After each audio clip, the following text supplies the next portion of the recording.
Welcome to our 6-minute tutorial on modular CMTS. If you're not familiar with cable modem termination systems, we strongly encourage you to stop this tutorial here and first view our basic CMTS tutorial. In today's modern cable systems, we define the downstream direction as the data path from a cable head end towards the subscriber and the upstream direction from the subscriber back to the cable head end. For most Internet applications today, large amounts of downstream bandwidth are required, while fairly modest upstream demands are made on the network. For example, if a user is doing a search, a small stream of data requesting information can be sent to Google in the upstream direction, and Google typically responds with a large downstream data dump onto your desktop. Today's legacy cable networks are well suited to handle these types of applications that require large amounts of downloading bandwidth, but very little in the upstream direction. Even services like voice, which are symmetric, have very low bandwidth requirements and thus do not pose significant challenges to the MSO's branch and tree hybrid fiber coax architectures that are out there today. More recently, however, new applications on the web have begun to arise that make significantly more demands on the upstream bandwidth of a network. These applications can become a problem for the MSO as their legacy networks have limited upstream bandwidth. Among these applications, we view BitTorrent as being the single most important and biggest user of bandwidth in the upstream direction. BitTorrent is a peer-to-peer network that is often used by subscribers to download and upload very large files from the Internet. For more information on BitTorrent, please view our tutorial. With that background information out of the way, let's move on to our discussion of the modular CMTS. First, let's review what the older generation or integrated CMTS looks like. CMTS can be thought of as three parts: a router, a filter, and a high-frequency radio front end. Typically, a processing unit provides processing functionality for all three of these. The yellow box here suggests that all this functionality is typically encapsulated into a single box. Information from the subscriber's cable modem arrives at the CMTS, where it is demodulated by the radio frequency front end. Information is then passed on to a filter, which typically chokes bandwidth if too much is demanded from a consumer. And then information is passed on to a router, which then forwards the information on to various parts of the web. Unlike a traditional CMTS, in a modular CMTS architecture, the various parts of functionality, the radio front end, the router, the traffic shaper, and even the timing and sync signals typically reside on separate shelves. The advantage of such an approach is that CMTSs can then be configured with various ratios of RF front end to routing. For example, if the cable MSO wants to support an application that requires huge amounts of RF capability but relatively little in the way of routing resources, a configuration such as the one shown can be configured. In comparison, if another application instead becomes popular, which requires large amounts of routing resources and relatively little in the way of radio frequency front ends, this configuration can be used instead.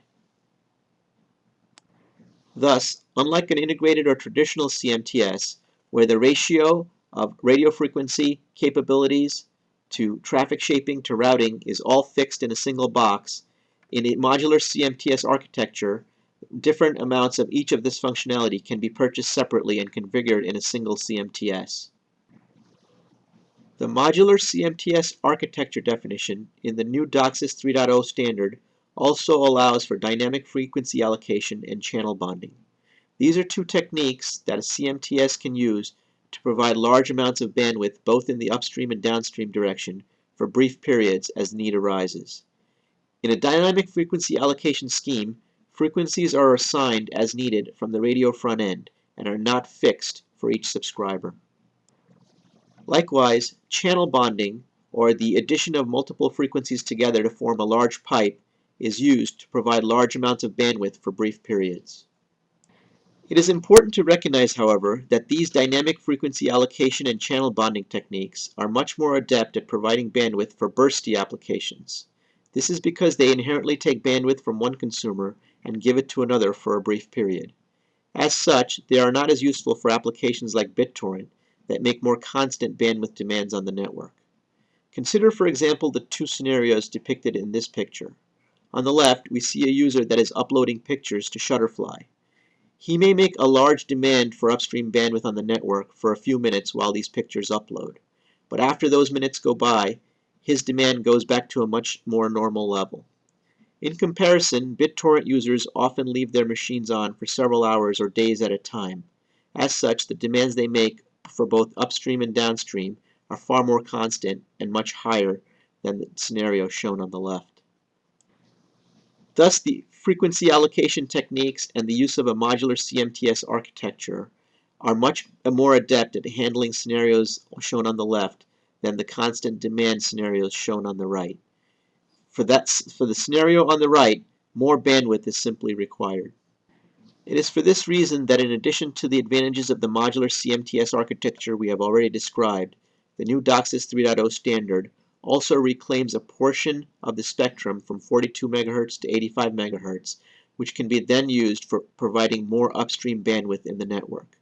The analog channels that previously resided in this portion of the bandwidth must be moved in order to accommodate this new upstream bandwidth. Here we see the leading modular CMTS vendors listed under each part of the functionality that they provide. We note in particular that the timing reference in a modular CMTS architecture is provided in a separate shelf and currently is provided only by Symmetricom. We expect additional competitors to provide timing resources for modular CMTS in the future. In an integrated CMTS, timing is integral to the shelf and is not provided by a separate functional unit. In a modular CMTS architecture, various pieces of functionality, including the radio front end, the router, the traffic shaper, and the timing resources, are all provided in separate shelves. This allows the cable MSO to vary the ratio of amount of functionality provided by varying the amount of equipment it configured in a CMTS. This concludes our modular CMTS tutorial.